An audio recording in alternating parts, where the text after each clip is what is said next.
नमस्कार दोस्तों, मैं हूं एडवोकेट सुनीता शर्मा और आप सबका स्वागत है हमारे चैनल बात कानून की पे। आज की वीडियो में हम जानेंगे कि यदि आपके साथ कोई साइबर स्कैम हो जाए और आपने उसको नेशनल साइबर क्राइम पोर्टल पे रिपोर्ट कर दिया है, आपकी कंप्लेन दर्ज हो गई है और आपके केस पे इन्वेस्टिगेशन चालू हो गई है, पर बहुत समय हो गया है, ना तो आपको कोई पैसा वापस मिला है और आपकी कंप्लेंट पे क्या एक्शन लिया गया है साइबर सेल के द्वारा, ये सारी ही जानकारी आज की वीडियो में आपको मिलेगी। तो वीडियो को लास्ट तक देखिए और यदि आपका कोई सवाल है तो कमेंट में ज़रूर पूछिए। यदि मैं बात करूँ साइबर स्कैम्स के बारे में, तो आजकल बहुत तरीके के साइबर स्कैम जो है साइबर स्कैमर्स के द्वारा किए जा रहे हैं। कभी जॉब के नाम पे, कभी जॉब वर्क फ्रॉम होम के नाम पे, टास्क बेस्ड रिव्यूज़ के नाम पे, इन्वेस्टमेंट के नाम पे, फ़िशिंग स्कैम्स होते हैं, कस्टमर सर्विस स्कैम्स होते हैं और अनगिनत इन स्कैम्स में सबसे बड़ी प्रॉब्लम ये है, एक आम आदमी अपने जीवन भर की सारी जमा पूंजी गवा बैठता है। अब आपके साथ जब भी कोई स्कैम हो जाता है, कई बार आप 1930 पे कॉल करते हैं, रिपोर्ट दर्ज करा देते हैं, आपका नेशनल साइबर क्राइम पोर्टल पे कंप्लेंट दर्ज भी हो जाता है और आपको एक एक्नॉलेजमेंट नंबर मिल जाता है। हफ्ते और महीने बीत जाते हैं, आपकी कंप्लेंट पे कोई एक्शन हुआ या नहीं हुआ, ये आप कैसे पता करें? तो दोस्तों, इसके लिए सबसे ज़्यादा ज़रूरी चीज़ है कि आप अपने जो भी कंप्लेन है उसको टाइम टू टाइम लॉगिन करते रहिए। जब भी आपके साथ कोई स्कैम हो जाता है, तुरंत आपको उसको रिपोर्ट करना है। यदि आप 1930 पे कॉन्टैक्ट कर रहे हैं, तब भी आपकी जो कंप्लेन है वो दर्ज की जाती है। कंप्लेन को जब आप ऑनलाइन रजिस्टर कर देते हैं, उसकी एक आपको पीडीएफ मिल जाएगी, जो आपको 3 दिनों के अंदर अपने नज़दीकी पुलिस स्टेशन या साइबर सेल में लेकर जानी है और एक लिखित में शिकायत देकर आनी है, ताकि आपकी ऑनलाइन कंप्लेंट को ऑफलाइन भी दर्ज कराया जा सके। एक बार आपकी कंप्लेंट जब दर्ज हो जाती है, उसके बाद मिनिस्ट्री ऑफ होम अफेयर से जितने भी स्कैम में सम्मिलित जो भी अकाउंट्स हैं, उन सबको फ्रीज कर दिया जाता है। अब ये अकाउंट फ्रीज किए जाते हैं जहाँ जहाँ आपका अमाउंट गया है।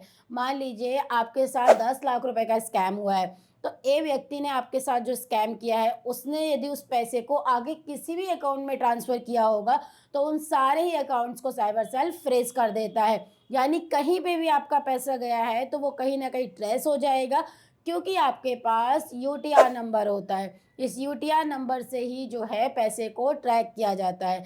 एक बार अकाउंट फ्रीज़ हो जाते हैं तो डिस्प्यूटेड अमाउंट मार्क किया जाता है और ये डिस्प्यूटेड अमाउंट ही आपका अमाउंट है। साइबर सेल के जो भी इन्वेस्टिगेशन ऑफिसर हैं, एक बार इन्वेस्टिगेशन करने के बाद बैंक को इन्फॉर्म कर देते हैं कि इन अकाउंट्स में जो पैसा है वो होल्ड कर दिया जाए।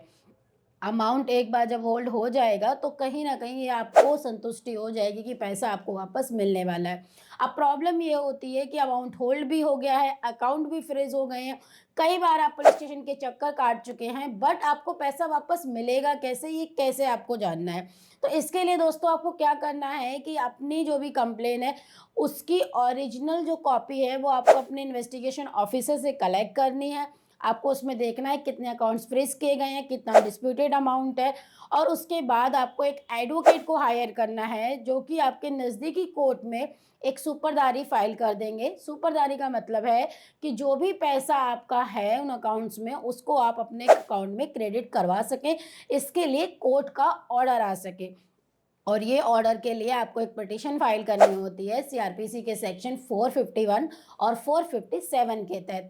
ये पिटीशन पहले कोर्ट में ही लगाई जाती थी, बट अब आप इसको लोक अदालत में भी लगा सकते हैं, जहां आपका खर्चा कम होता है, समय बचता है और आपका जो भी अमाउंट रिकवर हो सकता है जो लीन में पड़ा हुआ है, उसका ऑर्डर मिलने के बाद डायरेक्टली अमाउंट आपके अकाउंट में क्रेडिट हो जाएगा।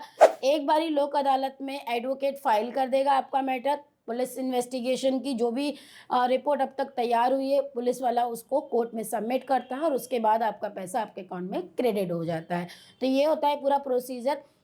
अगर आपके साथ कितना भी इस बड़ा स्कैम हुआ हो या कितना छोटा भी स्कैम हुआ हो, तब भी आप बिना किसी ज़्यादा लंबे इंतज़ार के अपना पैसा ले सकते हैं। उसके लिए ज़रूरी है कि आप पहले कंप्लेंट की कॉपी रखें, दूसरा सारे यूटीआर नंबर्स रखें, अपने बैंक की डिटेल रखें, इन्वेस्टिगेशन ऑफिसर से टाइम टू टाइम टच में रहें, उसके बाद ओरिजिनल कॉपी डाउनलोड करवाएं, उसका सुपरदारी अटैचमेंट करवाएं एडवोकेट के थ्रू, और एक बारी कोर्ट में जाने के बाद ऑर्डर आ जाता है और जिन जिन अकाउंट्स में पैसा है वो आपको मिल जाता है।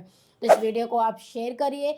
यदि आपका पैसे की रिकवरी से रिलेटेड कोई भी सवाल है तो हमें कमेंट कर सकते हैं और ऐसी जानकारी के लिए हमें फॉलो कर सकते हैं।